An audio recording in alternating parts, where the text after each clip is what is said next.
Alright, good day mga bossing. So Nissan Navara VE, our first client for today mga bossing. So ito, top of the line kay Sonra Violet projector po ang ating nilagay. Blazing white mga bossing, with high beam feature. Ayan po, blazing white na may high beam. Ayan, so si white po ang mayroong pinakamataas na lux or lumens sa Keyon Sonra Violet projectors. Yan po yan mga bossing, no. So mayroon tayo dito dinagdag na LED controller or high beam controller para ma-activate natin ng kanyang high beam.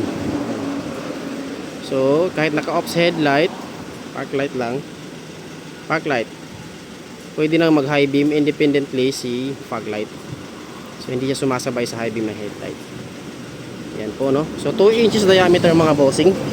Pasok na pasok po mga boss, kasi meron tayo ditong custom plug-in bracket na para talaga sa mga Nissan Navara or Terra na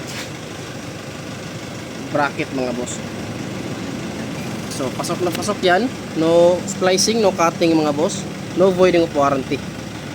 So no worries po na wala po tayong binabago sa wiring ng unit. Ayan.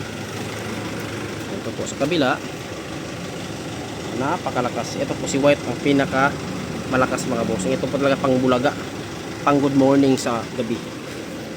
Ayan po siya, naka high beam. Ayan po mga bossing, no, top of the line kay Sonra Violet projector.